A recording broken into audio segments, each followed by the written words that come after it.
What's up, everybody? This is RadTechShoe, and I'm bringing you episode 32 of my Dante's Inferno LP. We are about to wrap things up and finish this game. We've got a long video ahead of us and an awesome boss battle. So let's shatter this last chain link right here.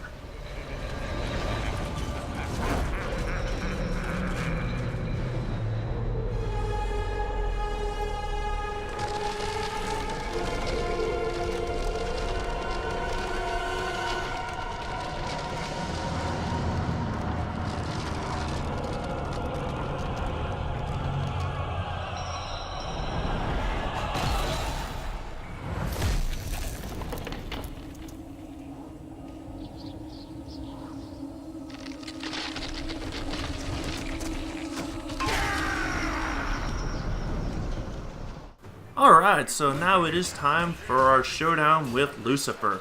So by breaking the chains on our way down here, that obviously gave him the ability to free himself and fight us. And it's part of the reason why, if you notice throughout most of the game, when we break chains, you might hear laughter in the background, and that was his laughter because we were pretty much doing what he wanted us to do, was to help break all the chains that kept him bound. So, right here, just shoot him in the head, stun him, and then attack his soft belly, and that'll pretty much be able to damage him. He'll create a mighty blast of wind to knock you back. And that's pretty much it for the first part. This part, just dodge the shockwaves that he does. Attack his head with the cross. Don't even bother trying to get close enough to use your melees. Obviously, you're not going to be able to do it. So, just for the most part, just keep up the pressure with the cross. Dodge all of his shockwave attacks, and eventually he'll start changing things up with some other attacks. Now, when he leaves his fist planted in the ground, that's when you'll want to attack him. But for now, just keep using that cross. And this is actually kind of a difficult boss battle. Look at how low my health is right now. He's only hit me a couple times. He has a lot of power moves, which makes sense. As big as he is, his attacks actually do a great deal of damage.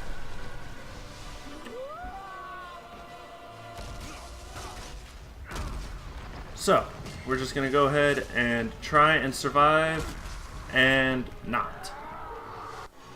So, like I said, this guy does a lot of power, does a lot of damage, he has a lot of power. You just got to be patient, you got to read his attacks. You're probably going to die here a couple times. This is definitely difficult to get a firm grasp on, and getting too close clearly is not what you want. You want to stand at around where the center of the circle is, but just a little on the other side of it. And then when he gets close, and then when he stuns, you want to get close and then use your cross. And don't worry about being too close here. He'll always knock you back. Whenever he whenever he pretty much recovers, he'll always create a blast of wind to knock you back. So just keep dodging the attacks, keep using the cross, and pretty much this is a somewhat straightforward battle. But just as with most bosses, when his health gets lower, his tactics will change. So right here, you'll want to R2, and it'll launch you up into his face. And I'm just waiting for another button command. Nothing happens.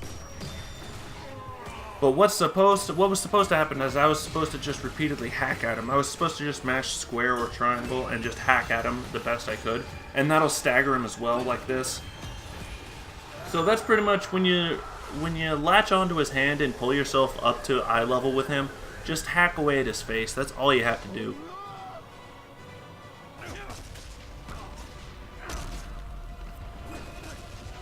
The repeated shockwave attacks that he does right here are very annoying. And he's trying to keep me back, he's trying to keep me at a distance.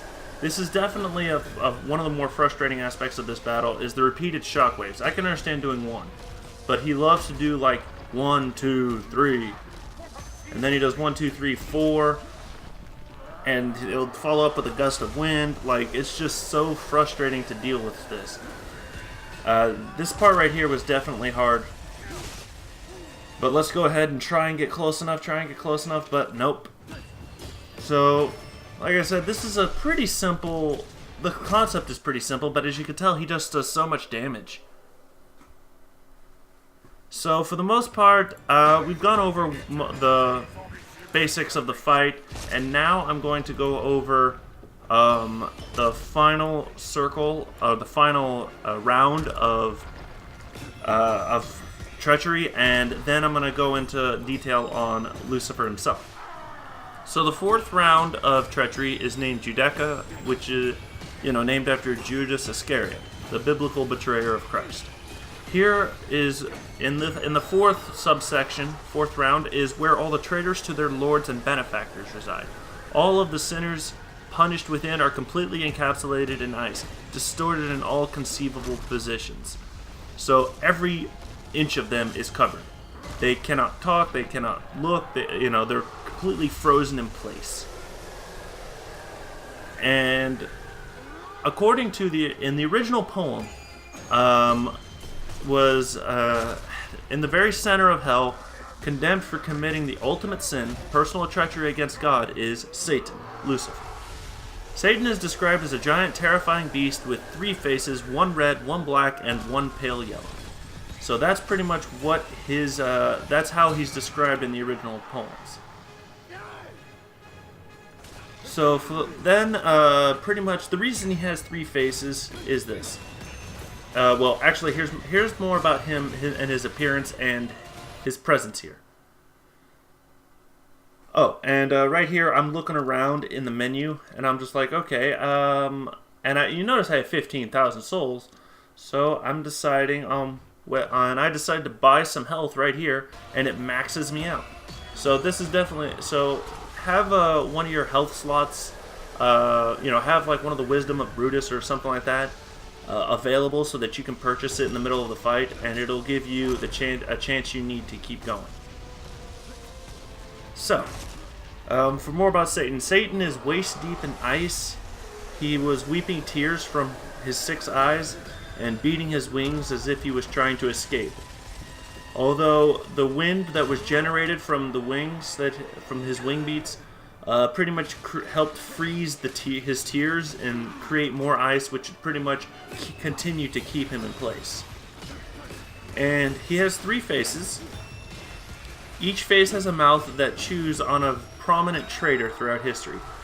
Brutus and Cassius are feet first in the left and right mouths respectively for their involvement in the assassination of Julius Caesar, an act which, according to Dante, represented the destruction of a unified Italy and the killing of a man who was divinely appointed to govern the world.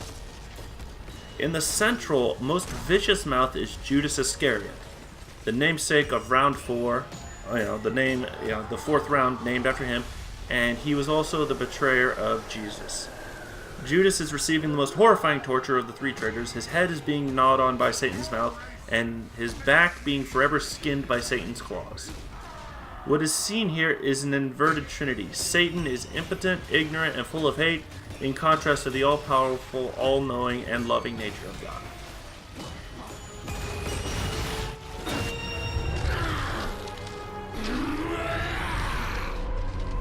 You are the best, Dante.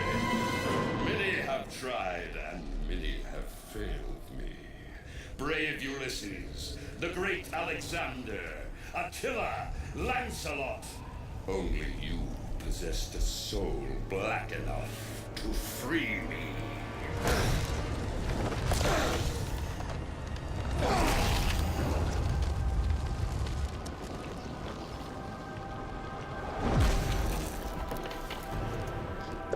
I gave my soul to free Beatrice, not you. Did you really think this was all about the girl? She was the bait! Her soul is free now. Only you and I remain. Come for me, holy warrior! Come! Fulfill your destiny! Alright, so now begins the final battle with Lucifer. So one thing you're going to have to understand and be mindful of is your attacks do very, very, very little damage to him. His attacks also don't do much damage to you. So this is going to be a bit of an endurance test in terms of just keep up the pressure. Just keep at it. Your attacks do very little, but so do his. So you just have to be patient. He'll definitely use some powerful moves to try and counter you, and like right there, if you use the cross too much, he'll completely, blind you. I don't know how he does that per se, but just the redemption meter is definitely a friend. As you can see right there, I pulled off a decent combo on him, and his health went down by a good chunk.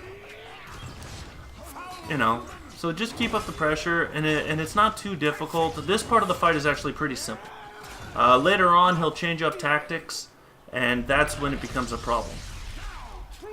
But for the most part, like right here, he's just gonna try and, like right there, I used the cross too much. I used the cross again, and I'm like, okay. Obviously, if I use the cross, damn it, son of a bitch, stop doing that. But as you can tell, we've got him down to a little over 2/3. He'll constantly do this barrage of ranged attacks, and those, if you get hit by one, it's going to be hard for you to dodge the rest, but it can be done as long as you have enough distance. If you're too close to him, then it's almost impossible to dodge them. At least that's what I found. The good news is for this fight, we won't be needing to tackle it multiple times like I did with the first half of the fight. I actually do manage to get him on my first try. Just, once again, here's more shockwave bullshit. Some of those things, you just can't really do much of anything to it. If you notice, I'm trying to use as much melees as I can. I'll break up the monotony, and if I feel like he's trying to get too much of a lead on me, like if he's trying to push me too hard, I'll use magic to get him to back off.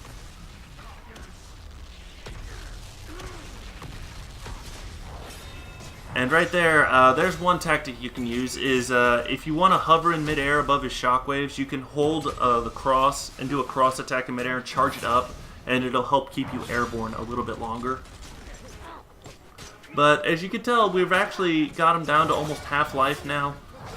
He's gonna eventually become a little more devastating, but these shockwaves are definitely the most annoying part of this battle.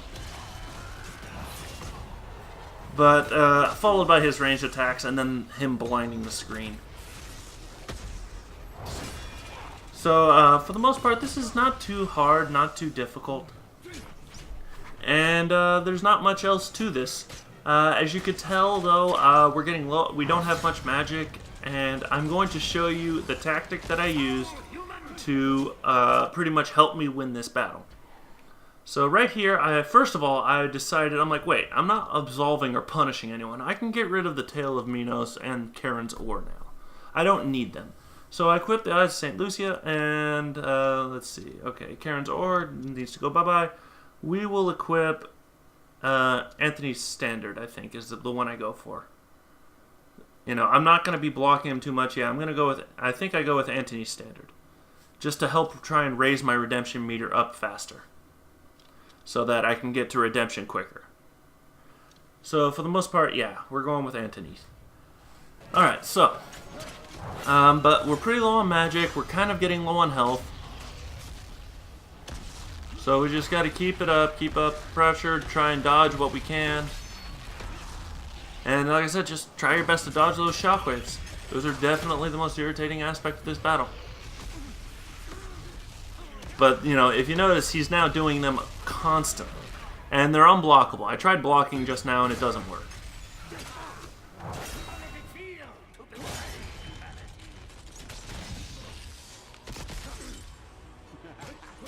Alright, so I'm pretty much out of magic now, and my health is actually getting dangerously low.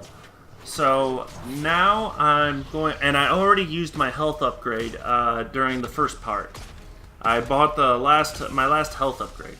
So I'm getting close. I'm trying to, use the cross. But at this point, it looks like I'm going to lose. So I eventually devised an idea, and I have 11,000.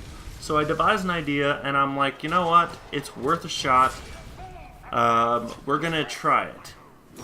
Because at this point, I'm just like, damn it. I don't want to have to fight him again. But right here, I'm like, oh shit, shockwaves. Okay, what can I get? What can I get? What can I get? Shit. I'm like, okay, I can buy magic, but I was like, damn it, what can I get? And I'm like, I don't have holy or unholy 7, so I can only get level 6 and lower abilities. And I'm like, okay, we got magic right here. I'll buy some magic. And I'm like, wait, divine armor. Let's get divine armor level 2 because it'll protect us. And I almost died right there. So I'm like, okay. So here we go. Now I'm protected. And I'm slowly regenerating health. So at this point, now I'm pretty much going to win because of this ability. So yeah, pretty much that's it. The divine armor saved my ass. And when it gets to the point where I'm just going to be in a pinch, I'll just activate it. So pretty much that's the divine armor is going to save my butt. It's going to be the reason I win this fight and I don't die.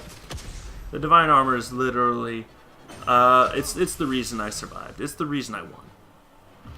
So let's activate it again and just go into him. At this point, I don't have to worry about taking damage. I'm just gonna constantly attack him. I'm gonna regain some health. I'm gonna attack, crosses, sides. The divine armor is gonna save me, and I also have 1 redemption bar saved up at this point. So I'm definitely going to win this battle now. So let's do it again.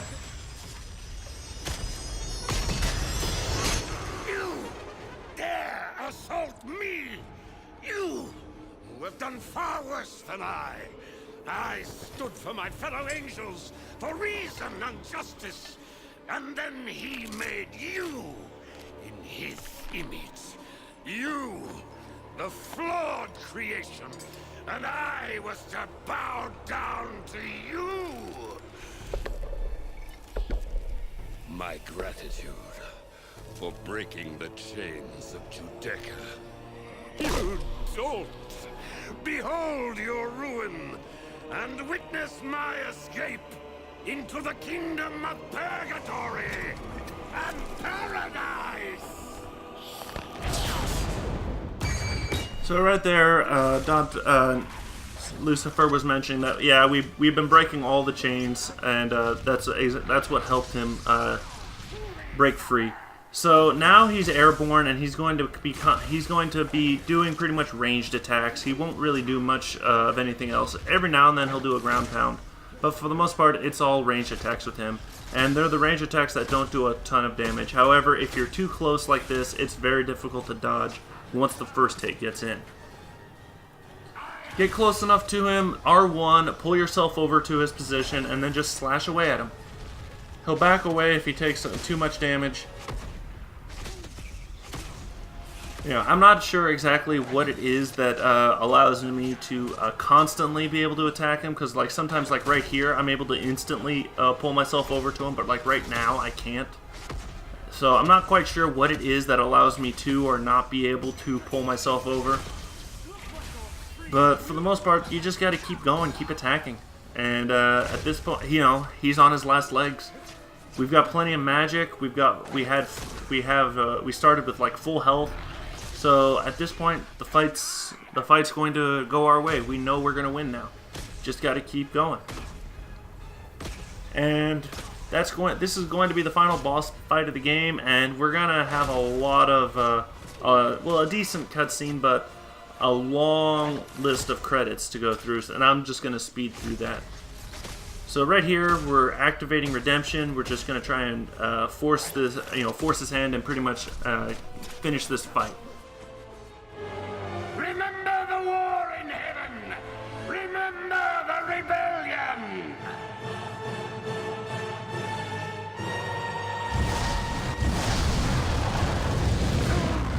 We shall all witness the end of the universe! So these platforms are now pulled up, and as you can tell, I'm like, okay, why does it want me to R1 this one? What the hell's going on? And I eventually figure out, I'm like, oh wait, I gotta go from one to the other, but I just have to be at the right angle. So here we go. We're going to go all the way up. It's going to help us go meet up with him. And now we have a small little button combination series we have to do. So just dodge his attacks. And now let's get up to him and finish him off.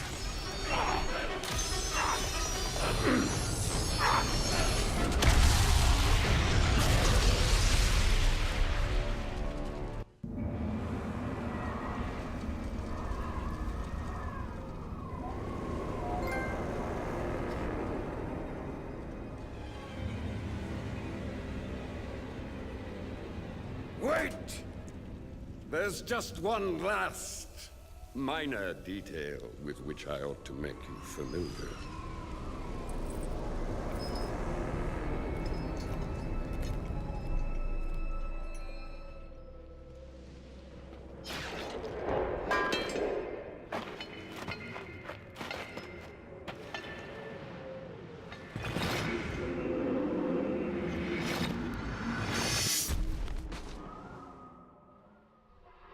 It can't be.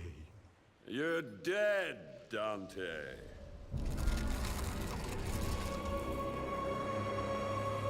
You can't go anywhere. Not a single soul may leave this place. It is forbidden by him. I am so sick of you.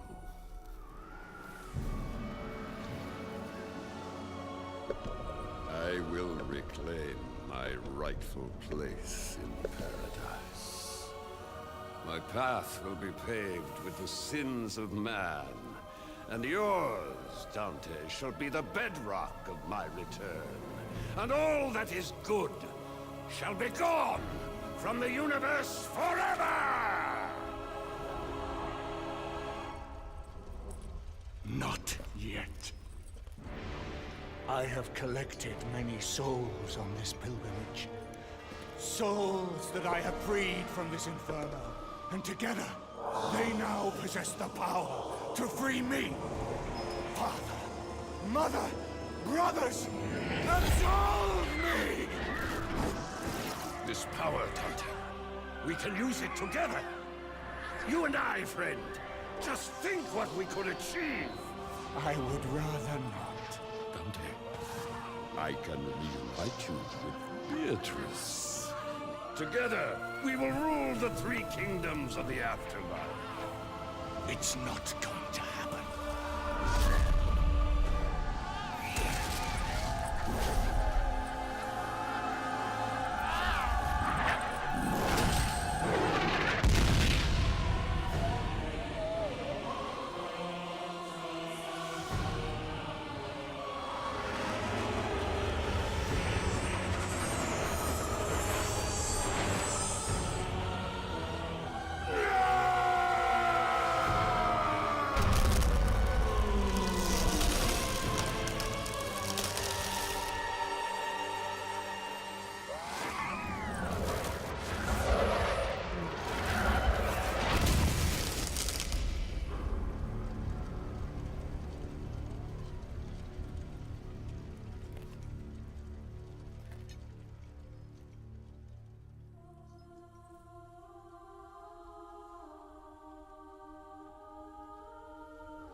Dante.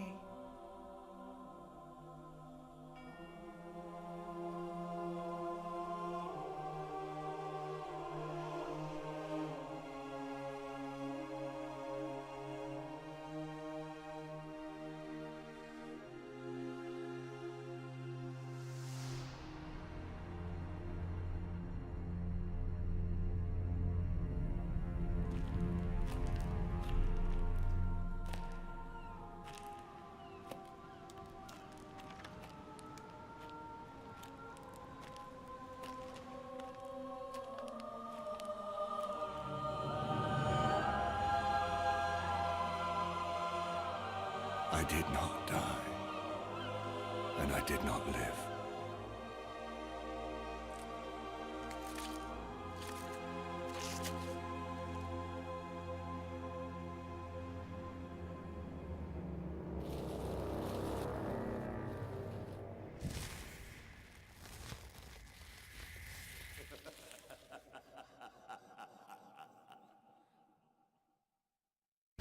And that is the end of the game. So we unlocked the Gates of Hell Arena, and we also unlocked the Infernal difficulty setting and a new costume for Dante, his Crusader outfit, and the Making of Baby special feature video, and Resurrection mode. Play through the 9 circles of hell with your upgraded abilities. So in other words, it gives us the chance to play again with and keep everything that we had.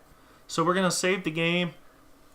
And that's pretty much it, ladies and gentlemen. That is Dante's Inferno. And you saw the to be continued thing. It's been several years and no announcement has been made. I hope that there is eventually another game. But for the most part, it doesn't look like there's going to be, unless someone else obtains the rights to this and then, decides to do it. Because, and I'd be looking forward to it. This was an awesome game, and this is only 1/3.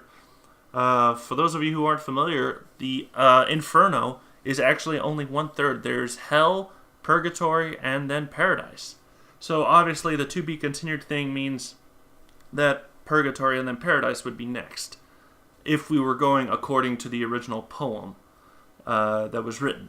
But that is it. We have a very long list of credits here, and I have sped them up to the point where they're going at 3 times speed, but I still wanted to be able to just show them to you, just in case any of you wanted to know who they were, because this was a great game, and they deserve credit too for making this game. So yeah, we're just going to speed up through the credits. I'm going to cut the commentary short, and at the end of the credits, I'm going to go through a little bit of bonus content, and I'm going to answer a question I asked earlier, several videos ago, about which circle of hell I think I would belong in.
Alright, and that is the end of the great game right there. We're done with the credits, and I'm just going to go through and show you some of the bonus content and stuff we unlocked, and just, some extra features and stuff like that.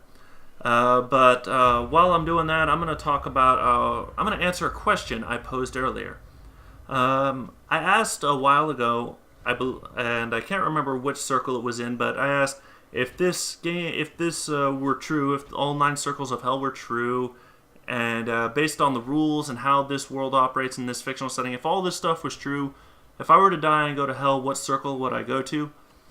If it were one thing, if I were to think about it as objectively as I possibly could, I would probably either go to Limbo or Heresy, which is a big difference. I admit there's one's the best of all the circles of hell that you could possibly get, and the other one is in the City of Dis. It's one of the lower circles, so it's just like shit. It's like I don't think I could have picked 2 that are more opposite apart in terms of severity, other than treachery and Limbo. But for the most part, based on my stances on how, where I stand on religions and stuff like that, I would probably be labeled as a heretic by this game and like how it the rules that it operates by and how the poem is written and stuff like that. Based on where I stand when it comes to religion, I might be considered a heretic. If not, I would be in limbo. So that's pretty much it for this game. It was an outstanding title. It is one of my favorites that I've ever played on the PlayStation 3, and I think it's a great game. I honestly can't recommend this game enough. If you like God of War, you should love this game. And pretty much looking at this realistically, this game is better than any God of War I've ever played. It has a great story, fun gameplay. It's kind of like a small history lesson. I actually learned stuff when I played this game. It was awesome. I enjoyed it thoroughly.